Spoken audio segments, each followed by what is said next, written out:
ఒకటవ ప్రశ్న, భారతదేశాన్ని సెమీకండక్టర్ డిజైన్, తయారీ మరియు సాంకేతిక అభివృద్ధి కేంద్రముగా మార్చే లక్ష్యముతో ఇటీవల సెమీకాన్ ఇండియా సదస్సు 2025నకు ఆతిథ్యం ఇచ్చిన నగరము ఏది? మరియు ఈ సదస్సులో భాగముగా విడుదల అయిన first made in India chip ఏంటి? ఆన్సర్, ఈ కార్యక్రమం న్యూఢిల్లీలోని యశోభూమి వేదికగా సెప్టెంబర్ 2 నుండి 4వ తేదీ వరకు జరిగినది. ఈ సదస్సు యొక్క థీమ్ వచ్చేసి తదుపరి సెమీకండక్టర్ పవర్ హౌస్ని నిర్మించటం. ఈ సదస్సులో భాగముగా ముఖ్యముగా India's first micro processor chip Vikram 32 bit తయారు కావటం జరిగినది. దీనికి విక్రమ్ 3201 అనే పేరును కూడా పెట్టడం జరిగినది. ఈ చిప్ను తయారు చేసినటువంటి సంస్థ ISRO semiconductor lab in Chandigarh. తరువాత రెండవ ప్రశ్న, బాలికల విద్య కోసము కృషి చేస్తున్నందుకు గాను ఏ భారతీయ మొట్టమొదటి సంస్థ ఇటీవల 2025వ సంవత్సరానికి గాను ప్రతిష్టాత్మక ఆసియా నోబెల్గా పిలువబడే రామన్ మెగసెసే అవార్డుని గెలుచుకోవటము జరిగినది? ఆన్సర్, ఎడ్యుకేట్ గర్ల్స్ అనే ఎన్జిఓ సంస్థ. ఈ సంస్థ యొక్క అధ్యక్షురాలు సఫీనా హుసేన్.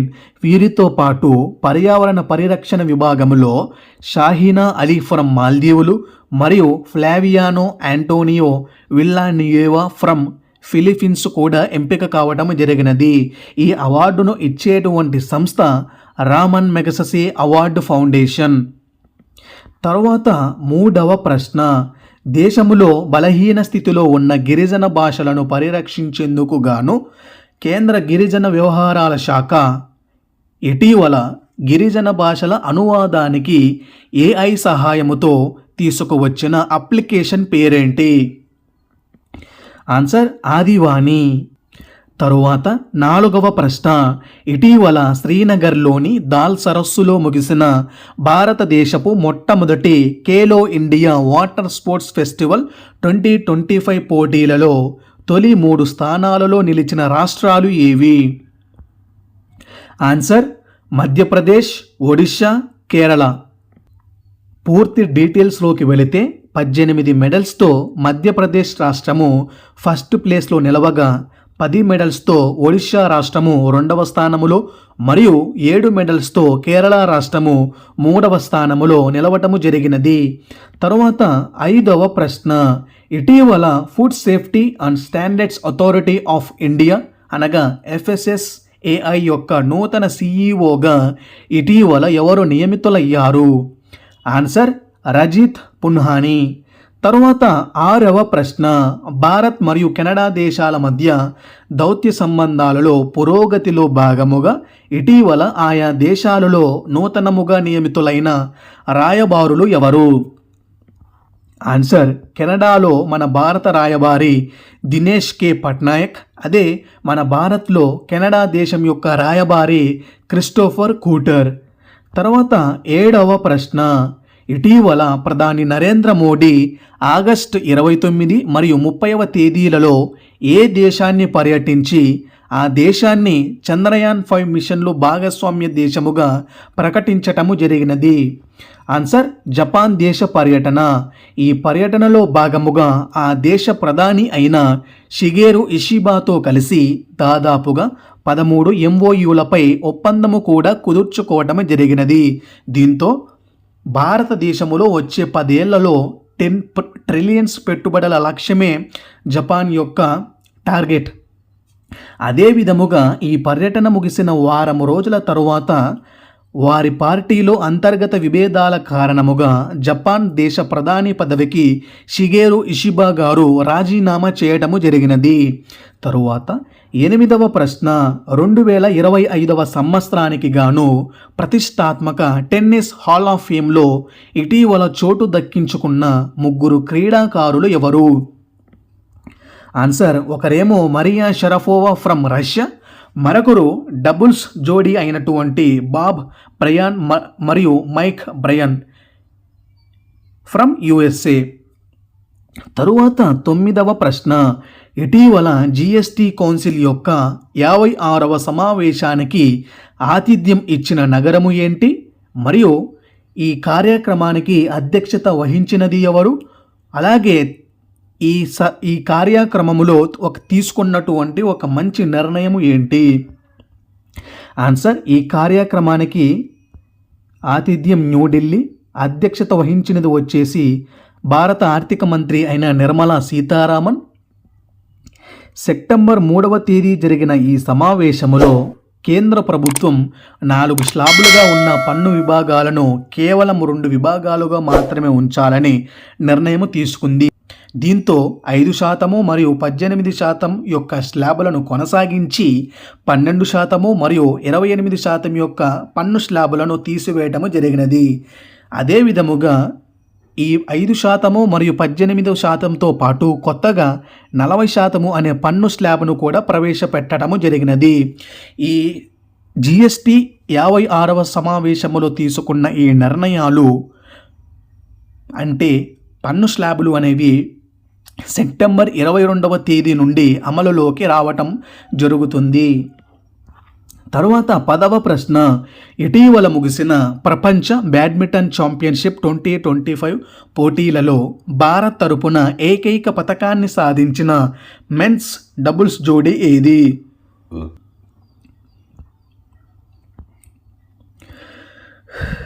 Answer, Satwik Sairaj and Chirag Shetty. వీరు కాంస్య పతకము సాధించటం జరిగినది. అయితే పురుషుల సింగిల్స్ యొక్క విన్నర్ షియూకి ఫ్రమ్ చైనా. అదే విధముగా మహిళల సింగిల్స్ విభాగములో విన్నర్ వచ్చేసి అకానే యమగూచి ఫ్రమ్ జపాన్ దేశము. ఈ 2025వ సంవత్సర పోటీలకు ఆతిథ్యం ఇచ్చిన నగరం ప్యారిస్. అయితే తదుపరి 2026వ సంవత్సరమునకు ఆతిథ్యం ఇవ్వనున్న దేశము భారతదేశము.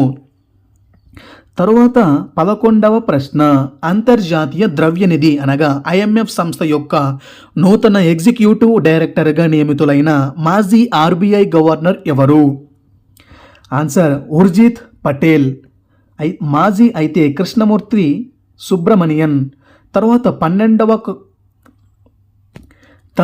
12వ ప్రశ్న, దేశములోని మహిళల భద్రత మరియు జీవనానికి అత్యంత సురక్షితమైన నగరాలుగా ఇటీవల దేశములోని ఏ నగరాలు అగ్రస్థానములో నిలిచాయని కేంద్ర ప్రభుత్వం ఇటీవల ప్రకటించినది? ఆన్సర్, కేంద్ర ప్రభుత్వానికి చెందిన పివిల్యూ అనలిటిక్స్ అనే సంస్థ తయారు చేసిన national annual report and index NARI 2025లో ఫస్ట్ ప్లేస్లో కొహిమా, విశాఖపట్నం, భువనేశ్వర్, ఐజ్వాల్, గ్యాంగ్టక్, ఈటానగర్ మరియు ముంబై నగరాలు ఫస్ట్ ప్లేస్లో నిలవటం జరిగినది. వీటిలో ముఖ్యముగా ఫస్ట్ ప్లేస్లో కొహిమా 82.9%తో, సెకండ్ ప్లేస్లో విశాఖపట్నం 72.7%తో మరియు భువనేశ్వర్ 70.9%తో థర్డ్ ప్లేస్లో నిలవటం జరిగినది. అయితే సురక్షితము లేని నగరాలు వచ్చేసి రాంచీ, శ్రీనగర్, కోల్కతా. తరువాత 13వ ప్రశ్న, నైతిక ఉల్లంఘనకు పాల్పడిన ఆరోపణలపై సస్పెండ్ అయిన పెటోంగ్టన్ షినవత్ర స్థానములో ఇటీవల థాయిలాండ్ దేశ నూతన ప్రధానమంత్రిగా ఎవరు ఎన్నిక అయ్యారు? Answer, Anutin Charnvirakul. వీరి యొక్క పార్టీ బూమ్ జైతై. తరువాత 14వ ప్రశ్న, కేంద్ర ప్రభుత్వం ఇటీవల విడుదల చేసిన కాలుష్యరహిత విద్యుత్ అనగా క్లీన్ ఎనర్జీని ఉత్పత్తి చేస్తున్న రాష్ట్రాలలో అగ్రస్థానములో నిలిచిన మరియు మన 2 తెలుగు రాష్ట్రాల యొక్క ర్యాంకు ఎంత? ఆన్సర్, అగ్రస్థానములో Himachal Pradesh. Bureau of energy efficiency వారు విడుదల చేసిన రాష్ట్రాల ఇంధన సమర్థ సూచిక 2025లో మన 2 తెలుగు రాష్ట్రాల యొక్క ర్యాంకింగ్స్. ఫస్ట్ ఆంధ్రప్రదేశ్ 40.74%తో 16వ స్థానములోను మరియు సెకండ్ తెలంగాణ రాష్ట్రం 40.10%తో 17వ స్థానములో నిలవటము జరిగినది. తర్వాత 15వ ప్రశ్న, ఫోన్ స్క్రీన్లకు రక్షణగా ఉపయోగించే టెంపర్డ్ గ్లాస్ తయారీ యొక్క ప్లాంట్ని ఇటీవల దేశములోని ఏ ప్రాంతములో మొట్టమొదటిసారి ప్రారంభించటము జరిగినది మరియు దీన్ని ప్రారంభించినది ఎవరు? ఆన్సర్, ఇది నోయిడా అనగా ఉత్తరప్రదేశ్లో ప్రారంభించటము జరిగినది. దీన్ని అశ్వని వైష్ణవ్ గారు ప్రారంభించటము జరిగినది. ఈ ప్లాంట్ని ఇన్ఫ్రాకామ్ మరియు యుఎస్ఏ కార్నింగ్ అనే 2 సంస్థలు కలిపి ఏర్పాటు చేయనున్నాయి. తర్వాత 16వ ప్రశ్న, భారతదేశ ఆర్థిక లోటుని లెక్కించే కంట్రోల్ జనరల్ ఆఫ్ అకౌంట్స్ అనగా సిజిఏగా పిలువబడే ఇటీవల కేంద్ర ప్రభుత్వం ఎవరిని నియమించినది? Answer TCA Kalyani. తరువాత 17వ ప్రశ్న, ప్రచ్ఛన్న యుద్ధము తరువాత సరిహద్దు సమస్యలను పరిష్కరించుటకు గాను 2001వ సంవత్సరములో ఏర్పడిన షాంఘై కోఆపరేషన్ ఆర్గనైజేషన్ అనగా ఎస్సీఓ యొక్క 2025వ సంవత్సరానికి గాను జరుగుతున్న 25వ శిఖరాగ్ర సమావేశానికి ఆతిథ్యం ఇస్తున్న దేశము ఏది? ఆన్సర్ చైనాలోని టియాంగ్జిన్ నగరము. ఈ ఎస్సీఓ సమ్మిట్ ఆగస్టు 31 మరియు సెప్టెంబర్ 1వ తేదీ వరకు జరిగినది. ఈ ఎస్సీఓ సమ్మిట్ యొక్క థీమ్ షాంఘై స్పిరిట్ని నిలబెట్టడము మరియు ఎస్సీఓ యొక్క పురోగతి. ఈ సదస్సులో భాగముగా పహల్గామ్ ఉగ్రదాడిపై అన్ని దేశాలు కలిపి ఉమ్మడి టియాంగ్జిన్ డిక్లరేషన్ని కూడా ఇవ్వటము జరిగినది. అలాగే వెరీ ఇంపార్టెంట్, ఎస్సీఓకి సంబంధించిన డెవలప్మెంట్ బ్యాంకును కూడా ఏర్పాటుకు అన్ని దేశాలు ఆమోదము తెలిపినాయి. అలాగే ఈ 2025వ సంవత్సరముని చైనా సుస్థిర అభివృద్ధి సంవత్సరముగా ప్రకటించటము జరిగినది. ఈ సదస్సులో భాగముగా నూతన సంభాషణ లేదా భాగస్వామి దేశముగా లావోస్ అనే దేశము చేరినది. తరువాత వెరీ ఇంపార్టెంట్, తదుపరి 2026వ సంవత్సరానికి సంబంధించిన ఎస్సీఓ సమ్మిట్ యొక్క ఆతిథ్య దేశం కిర్గిస్తాన్. ఈ సదస్సులో భాగముగా చైనా ఒక హ్యూమనాయిడ్ రోబోని కూడా తయారు చేయటం జరిగినది. దాని పేరు షియావో హి. సో తరువాత 18వ ప్రశ్న, ఇటీవల ముగిసిన దక్షిణాసియా ఫుట్బాల్ సమాఖ్య అనగా షాఫ్ అండర్-17 మహిళల విభాగములో విజేతగా నిలిచిన దేశము ఏది? Answer India. తన ప్రత్యర్థి వచ్చేసి నేపాల్. ఈ పోటీలకు ఆతిథ్యం ఇచ్చిన దేశము థింపు. ఇది భూటాన్ దేశములో కలదు. తరువాత 19వ ప్రశ్న, ఇటీవల ముగిసిన యుఎస్ ఓపెన్ 2025 టెన్నిస్ టోర్నమెంటులో పురుషుల మరియు మహిళల విభాగములో విజేతలు ఎవరు? ఆన్సర్ మెన్స్ విభాగములో విన్నర్ వచ్చేసి Carlos Alcaraz from Spain country, runner వచ్చేసి Jannik Sinner from Italy country. అదే ఉమెన్స్ విభాగములో అయితే winner Aryna Sabalenka from Belarus, అదే రన్నర్ అయితే అమండా అనసిమోవా ఫ్రమ్ అమెరికా. తరువాత 20వ ప్రశ్న, ఇటీవల భారతదేశ నూతన 15వ ఉపరాష్ట్రపతిగా ఎవరు ఎన్నిక అయ్యారు అండ్ వారి ప్రత్యర్థి ఎవరు? మరియు ఈ ఎన్నికలను నిర్వహించిన ఎన్నికల రిటర్నింగ్ అధికారి ఎవరు? ఆన్సర్ మన భారత 15వ ఉపరాష్ట్రపతి వచ్చేసి సిపి రాధాకృష్ణన్. వీరు ఈ ఎన్నికకు ముందు మహారాష్ట్ర గవర్నర్గా పనిచేయటం జరుగుతుంది.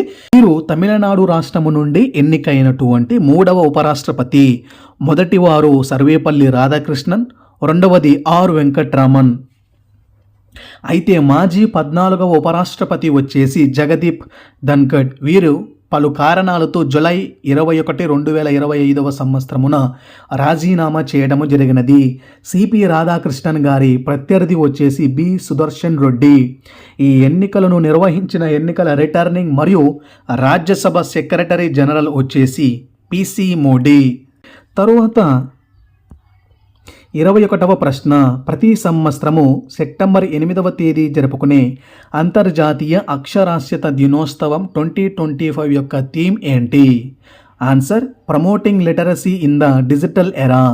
తరువాత 22వ ప్రశ్న, కోవిడ్ తరహాలో క్యాన్సర్ టీకాని అభివృద్ధి చేసినట్లు ఎంఆర్ఎన్ఏ సాంకేతికతను వినియోగించి ఏ దేశానికి చెందిన సంస్థ ఇటీవల ఎంటరోమిక్స్ అనే క్యాన్సర్ వ్యాక్సిన్ని కనుగొని మరియు ప్రయోగ ఫలితాలలో కూడా విజయవంతముగా పేర్కొంది? ఆన్సర్ రష్యాకు చెందిన ఫెడరల్ అండ్ బయోలాజికల్ ఏజెన్సీ.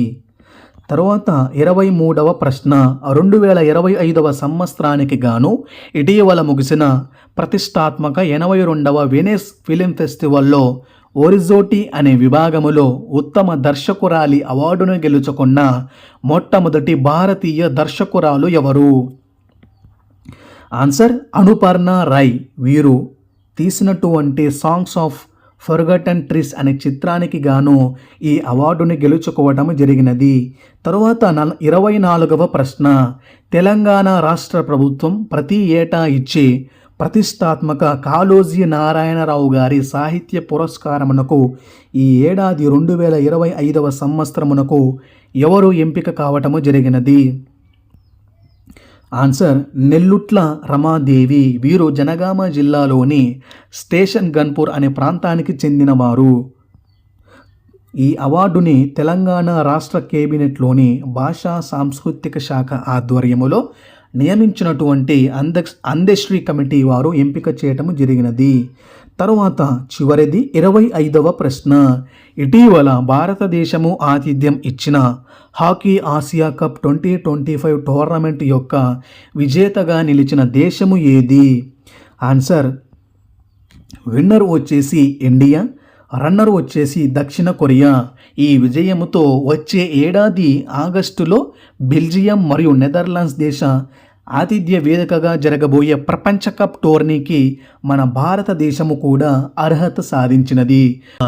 2023వ సంవత్సరానికి గాను భారతదేశ అత్యున్నత సినిమా పురస్కారముగా పిలువబడే ప్రతిష్టాత్మక దాదాసాహెబ్ ఫాల్కే అవార్డునకు ఎంపికైన నటుడు ఎవరు?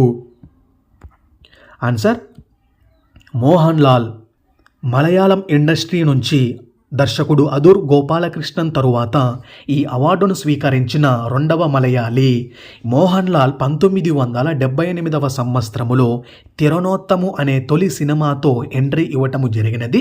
సినిమా రంగానికి చేసిన సేవలకు గాను కేంద్ర ప్రభుత్వం మోహన్ లాల్ గారికి 2001వ సంవత్సరములో పద్మశ్రీ మరియు 2019లో పద్మభూషణ్ అవార్డును ఇవ్వటము జరిగినది. తరువాత 27వ ప్రశ్న 2025వ సంవత్సరానికి గాను భారతదేశములోని ఏ 7 ప్రదేశాలను యునెస్కో ఈ సెప్టెంబర్ నెలలో ప్రపంచ తాత్కాలిక ప్రదేశాల జాబితాలో ఇటీవల చోటు కల్పించటం జరిగింది? ఆన్సర్ ఈ 7 ప్రదేశాలతో కలిపి ప్రస్తుతం మన భారతదేశములో ఉన్న యునెస్కో తాత్కాలిక ప్రదేశాల సంఖ్య 69. మరి ఆ 7 ప్రదేశాల గురించి తెలుసుకుంటే తిరుపతిలోని తిరుమల కొండలు, విశాఖపట్నములోని భీమిలి వద్ద గల ఎర్రమట్టి దిబ్బలు, కర్ణాటక రాష్ట్రములోని ఉడిపి వద్ద గల సెయింట్ మేరీ ద్వీప సమూహము, నాగాలాండ్ రాష్ట్రంలోని కిఫిన్ అనే ప్రాంతము వద్ద గల నాగకొండ ఒఫియోలైట్స్, అలాగే మహారాష్ట్రలోని పంచగని మరియు మహాబలేశ్వర్ వద్ద గల దక్కన్ ట్రాప్స్, మేఘాలయ రాష్ట్రములోని తూర్పు కాశీ కొండలలో గల మేఘాలయన్ ఏజ్ గుహలు మరియు చివరిది కేరళ రాష్ట్రములోని వర్కల శిఖరము. తరువాత 28వ ప్రశ్న అంతర్జాతీయ T20 క్రికెట్ ఫార్మాట్లో భారతదేశము తరపున ఇటీవల 100 వికెట్లను తీసిన మొట్టమొదటి భారత బౌలర్ మరియు ఈ రికార్డుని ఏ ప్రత్యర్థిపై సాధించటము జరిగినది? ఆన్సర్ హర్షదీప్ సింగ్. హర్షదీప్ సింగ్ తన 64వ మ్యాచ్లో ఒమన్తో జరిగిన మ్యాచ్లో ఈ రికార్డును సృష్టించటం జరిగింది. అదే విధముగా మన టీమిండియా కూడా తమ 215th మ్యాచ్ని ఒమన్ దేశముతో ఆడటము జరిగినది. తరువాత 29వ ప్రశ్న 2025వ సంవత్సరానికి గాను ఇటీవల విడుదల అయిన గ్లోబల్ ఇన్నోవేషన్ ఇండెక్స్లో భారతదేశం యొక్క స్థానము మరియు ప్రపంచములో తొలి 3 స్థానాలలో నిలిచిన దేశాలు ఏవి? ఆన్సర్ భారతదేశము 38వ స్థానములో నిలవటము జరిగినది. ఈ ఇండెక్స్ను విడుదల చేసే సంస్థ ప్రపంచ మేధో సంపత్తి సంస్థ. మరి టాప్ 3లో నిలిచిన దేశాలు వచ్చేసి స్విట్జర్లాండ్, స్వీడన్, అమెరికా. అలాగే చివరి స్థానాలలో నిలిచిన దేశాలు వచ్చేసి నైజర్, అంగోలా అండ్ కాంగో. తరువాత 30వ ప్రశ్న సోషల్ మీడియాపై నిషేధము మరియు రాజకీయ అవినీతి కారణముగా ఇటీవల ఏ పొరుగు దేశములోని జెన్ జీ యువత నిరసనలతో ప్రధాని కేపీ శర్మ ఒలి రాజీనామా చేయటంతో ఇటీవల ఎవరు ఆ దేశ మొట్టమొదటి మహిళా ప్రధానమంత్రిగా ఇటీవల తాత్కాలికముగా ప్రమాణ స్వీకారము చేశారు? ఆన్సర్ పొరుగు దేశం వచ్చేసి నేపాల్, మరి ప్రధానమంత్రి వచ్చేసి సుశీలా కర్కి. ఈమె మాజీ సుప్రీంకోర్టు యొక్క చీఫ్ జస్టిస్. తర్వాత 31వ ప్రశ్న, ప్రతి సంవత్సరము సెప్టెంబర్ 21వ తేదీ జరుపుకునే అంతర్జాతీయ శాంతి దినోత్సవం యొక్క థీమ్ ఏంటి? Answer act now for a peaceful world. తరువాత 32వ ప్రశ్న, కేంద్ర ప్రభుత్వ జనగణన విభాగము ఇటీవల విడుదల చేసిన శాంపుల్ రిజిస్ట్రేషన్ సిస్టమ్ అనగా ఎస్ఆర్ఎస్ 2023 నివేదికలో భారతదేశ సంతానోత్పత్తి రేటు ఎంత, మరియు ఈ సంతానోత్పత్తి రేటు గ్రామాలలో మరియు పట్టణాలలో ఎంతగా నమోదు కావటం జరిగినది? ఆన్సర్ మన భారతదేశం యొక్క సంతానోత్పత్తి రేటు 1.9. మరి గ్రామాలలో సంతానోత్పత్తి రేటు వచ్చేసి 2.1, అలాగే పట్టణములో సంతానోత్పత్తి రేటు వచ్చేసి 1.5. మరి సంతానోత్పత్తి రేటు ఎక్కువగా ఉన్నటువంటి రాష్ట్రాలలో ఫస్ట్ ప్లేస్లో బీహార్ 2.8, సెకండ్ ప్లేస్లో ఉత్తరప్రదేశ్ 2.6 అండ్ థర్డ్ ప్లేస్లో మధ్యప్రదేశ్ 2.4. మరి తెలుగు రాష్ట్రాల విషయానికి వస్తే ఆంధ్రప్రదేశ్ మరియు తెలంగాణ రాష్ట్రాల యొక్క సంతానోత్పత్తి రేటు 1.5. తరువాత 33వ ప్రశ్న, ఇటీవల విడుదలైన operation Sindoor the untold story of India deep strike inside అనే పుస్తక రచయిత ఎవరు? Answer KJS Dhillon. తర్వాత 34వ ప్రశ్న, దాదాపు 11 ఏళ్ల తరువాత ఏ జట్టు ఇటీవల ముగిసిన దేశవాళీ క్రికెట్ టోర్నీ అయిన దులీప్ ట్రోఫీ 2025 విజేత ఎవరు? ఆన్సర్ సెంట్రల్ జోన్, మరి ప్రత్యర్థి సౌత్ జోన్. ఈ టోర్నీ యొక్క player of the series Saransh Jain. తరువాత 35వ ప్రశ్న, తదుపరి 98వ ఆస్కార్ అవార్డ్స్ 2026నకు ఉత్తమ అంతర్జాతీయ ఫీచర్ ఫిలిం విభాగములో భారతదేశము నుండి అధికారిక ఎంట్రీగా కేంద్ర ప్రభుత్వం ఏ చిత్రాన్ని ఎంపిక చేసినది? Answer home bound. ఈ చిత్రం యొక్క దర్శకుడు నీరజ్ గైవాన్. తరువాత 36వ ప్రశ్న, దాదాపు 3 దశాబ్దాల తరువాత మొట్టమొదటిసారి ఇటీవల ముగిసిన పురుషుల ప్రపంచ ఆర్చరీ ఛాంపియన్షిప్ 2025 పోటీలలో మొట్టమొదటి పతకాన్ని ఏకంగా స్వర్ణ పతకాన్నే సాధించిన పురుషుల కాంపౌండ్ టీం ఏంటి? Answer Rishabh Yadav, Amar Saini and Prathamesh. ఫైనల్లో మన భారతదేశం యొక్క ప్రత్యర్థి నెదర్లాండ్స్. అదేవిధంగా ఈ ఈవెంట్తో పాటు మిక్స్డ్ టీమ్ ఈవెంట్లో వెన్నం జ్యోతి సురేఖ మరియు రిషబ్ యాదవ్ వీరిద్దరూ కూడా సిల్వర్ మెడల్ని సాధించటము జరిగినది. తర్వాత 37వ ప్రశ్న, 2025వ సంవత్సరానికి గాను కేంద్ర ప్రభుత్వం ఇటీవల విడుదల చేసిన స్వచ్ఛ వాయు సర్వేక్షణ్ 2025 ర్యాంకింగ్లో ఓవరాల్గా టాప్ 3లో నిలిచిన నగరాలు ఏవి? ఆన్సర్ ఫస్ట్ ప్లేస్లో ఇండోర్ ఫ్రమ్ మధ్యప్రదేశ్, సెకండ్ ప్లేస్లో అమరావతి ఫ్రమ్ మహారాష్ట్ర, థర్డ్ ప్లేస్లో దేవాస్ ఫ్రమ్ మధ్యప్రదేశ్. అదేవిధముగా ఈ అవార్డులను 3 కేటగిరీలుగా ఇవ్వటం జరుగుతుంది. వాటిలో ఫస్ట్ 10 లక్షల కంటే ఎక్కువ జనాభా గల కేటగిరీలో first Indore, second Jabalpur, third Agra. తరువాత 3 లక్షల నుంచి 10 లక్షల మధ్యలో first Amravati, second Jhansi and Moradabad. తరువాత 3 లక్షల్లోపు జనాభా కలిగిన కేటగిరీలో దేవాస్ ఫ్రమ్ మధ్యప్రదేశ్. ఈ అవార్డులను అంతర్జాతీయ స్వచ్ఛ వాయు దినోత్సవం సెప్టెంబర్ 7వ తేదీని పురస్కరించుకొని కేంద్ర పర్యావరణ, అటవీ మరియు వాతావరణ మార్పుల మంత్రిత్వ శాఖ 2019లో ప్రారంభించిన జాతీయ స్వచ్ఛ వాయు కార్యక్రమం అమలు చేస్తున్న నగరాలకు ఈ ర్యాంకింగ్ని ప్రతి సంవత్సరము కూడా ఇవ్వటము జరుగుతుంది. అదేవిధముగా రామ్సర్ కన్వెన్షన్ విభాగం కింద ఈసారి ఇండోర్ మరియు ఉదయ్పూర్ నగరాలకు వెట్లాండ్ సిటీ అక్రిడిటేషన్ అనగా చిత్తడి నేలల సర్టిఫికేట్ను కూడా ఇవ్వటము జరిగినది. తర్వాత 38వ ప్రశ్న, ప్రతి సంవత్సరము సెప్టెంబర్ 16న జరుపుకునే అంతర్జాతీయ ఓజోన్ పొర దినోత్సవము లేదా ప్రపంచ ఓజోన్ దినోత్సవం యొక్క థీమ్ ఏంటి? Answer from science to global action. తరువాత 39వ ప్రశ్న, అభివృద్ధి చెందుతున్న దేశాలలో భూగర్భ జల నిర్వహణకు కృషి చేసినందుకు గాను ఇచ్చేటువంటి ప్రతిష్టాత్మక అంతర్జాతీయ జల పురస్కారమునకు ఈ 2025వ సంవత్సరానికి గాను ఎంపికైనటువంటి మొట్టమొదటి భారతీయుడు ఎవరు? ఆన్సర్ హిమాంశు కులకర్ణి. వీరు రూపొందించిన జాతీయ జలాశయ మ్యాపింగ్ కార్యక్రమం వలన చాలా ప్రతిఫలాలు అనేవి లభించటముతో యుఎస్ఏలోని ఓక్లహోమా విశ్వవిద్యాలయం వారు ఈసారి ఈ అవార్డునకు ఎంపిక చేయడం జరిగినది. తర్వాత 40వ ప్రశ్న 2025వ సంవత్సరానికి గాను ఇటీవల ముగిసిన ప్రపంచ బాక్సింగ్ ఛాంపియన్షిప్ 2025 పోటీలకు ఆతిథ్యం ఇచ్చిన దేశము ఏంటి?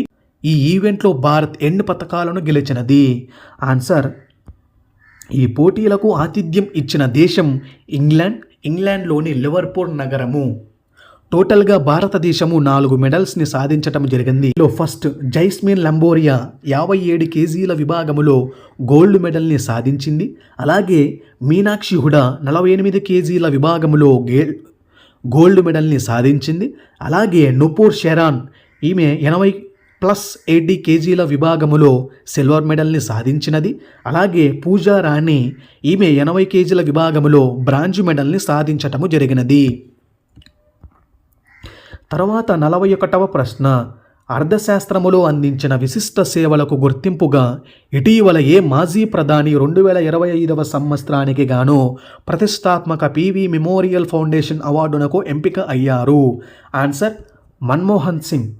తర్వాత 42వ ప్రశ్న వ్యవసాయ రంగములో 100 స్టార్టప్స్ ప్రారంభించటంతో పాటు వ్యవసాయ ఎగుమతులను ఏ సంవత్సరము నాటికి $50 బిలియన్ తీసుకెళ్లే లక్ష్యముతో ఇటీవల కేంద్ర ప్రభుత్వం ఏ కార్యక్రమాన్ని ప్రారంభించినది? ఆన్సర్ భారతి అనగా Bharat hub for agritech resilience advanced and incubation for export enablement. తర్వాత 43వ ప్రశ్న ప్రధాని నరేంద్ర మోడీ ఇటీవల మణిపూర్ పర్యటనలో భాగముగా ఏ ఈశాన్య రాష్ట్రములో మొట్టమొదటి రైల్వే లైన్ని ప్రారంభించటము జరిగినది? ఆన్సర్ మిజోరాం రాష్ట్రములో జైరాబీ నుండి సైరాంగ్ వరకు మొట్టమొదటి రైల్వే లైన్ని ప్రారంభించటము జరిగినది. తరువాత 44వ ప్రశ్న ప్రతి రంగములో మహిళల భాగస్వామ్యాన్ని పెంపొందించాలనే ఉద్దేశముతో ఇటీవల సెప్టెంబర్ 14 మరియు 15వ తేదీలలో జాతీయ మహిళా సాధికారిక సదస్సుకు ఆతిథ్యం ఇచ్చిన నగరము ఏంటి మరియు థీమ్ ఏంటి? ఆన్సర్ నగరము Tirupati. Theme women led development for Viksit. తర్వాత 45వ ప్రశ్న రైలు ఆధారిత మొబైల్ లాంచర్ ద్వారా భారతదేశపు మొట్టమొదటి ఇటువంటి క్షిపణి ప్రయోగముని DRDO ఏ క్షిపణిని ఉపయోగించి విజయవంతముగా ప్రయోగించినది? ఆన్సర్ అగ్ని ప్రైమ్. ఈ అగ్ని ప్రైమ్ ద్వారా 2000 కిలోమీటర్ల పరిధిలో ఉన్నటువంటి లక్ష్యాలను సులువుగా ఛేదించవచ్చు. ఈ అగ్ని క్షిపణులు అనేవి జాతీయ సమగ్ర గైడెడ్ మిసైల్ అభివృద్ధి కార్యక్రమంలో ఒక భాగము. తర్వాత 46వ ప్రశ్న 2026వ సంవత్సరానికి గాను ఇటీవల దేశములోని ఏ నగరము 28వ జాతీయ ఈ గవర్నెన్స్ సదస్సుకు ఆతిథ్యం ఇచ్చినది మరియు ఏ పంచాయతీ ఈ సదస్సులో గోల్డ్ మెడల్ని సాధించటము జరిగినది? ఆన్సర్ ఆతిథ్యం ఇచ్చిన నగరం విశాఖపట్నం. ఈ సదస్సులో గ్రామ పంచాయతీ స్థాయిలో సాంకేతిక పరిజ్ఞానం అమలుపై మొట్టమొదటిసారిగా మహారాష్ట్రలోని ధూల్ జిల్లాలోని రోహిణి అనే గ్రామ పంచాయతీ గోల్డ్ మెడల్ని సాధించటము జరిగినది. అదే విధముగా రైల్వేలో సైబర్ భద్రతపై గాను national capital regional transport corporation కూడా గోల్డ్ మెడల్ని సాధించటము జరిగినది. తరువాత 47వ ప్రశ్న విద్యుత్ వినియోగాన్ని తగ్గించేందుకు గాను దేశములోని ప్రధాన నగరాల్లోని విమానాశ్రయాలలో ఏ ఆపరేషన్ పేరుతో త్వరలో కేంద్ర ప్రభుత్వం సౌర విద్యుత్ ప్లాంట్లను ఏర్పాటు చేయనుంది? Answer operation Bhaskar. తరువాత 48వ ప్రశ్న మహిళల ఆరోగ్యాన్ని మెరుగుపరిచి వారి కుటుంబాలను బలోపేతము చేయడమే లక్ష్యముగా మహిళలకు వైద్య పరీక్షలు నిర్వహించటానికి కేంద్ర ఆరోగ్య మరియు కుటుంబ సంక్షేమ శాఖ నిర్వహణలో ఇటీవల ఏ కార్యక్రమాన్ని ప్రధాని నరేంద్ర మోడీ ప్రారంభించటము జరిగినది? ఆన్సర్ స్వస్థ నారీ సశక్త్ పరివార్ అనే జాతీయ కార్యక్రమం. ఈ కార్యక్రమం సెప్టెంబర్ 17వ తేదీన ప్రధాని నరేంద్ర మోడీ మధ్యప్రదేశ్లోని ఇండోర్ నగరంలో ప్రారంభించారు. ఈ కార్యక్రమం సెప్టెంబర్ 17 నుండి అక్టోబర్ 2 వరకు జరగనుంది. అదే విధముగా ఈ కార్యక్రమంలో శిశు సంరక్షణ విద్యతో పాటు పౌష్టికాహారము కోసము రాష్ట్రీయ పోషణ్ అనే కార్యక్రమమును కూడా ప్రారంభించడం జరిగింది.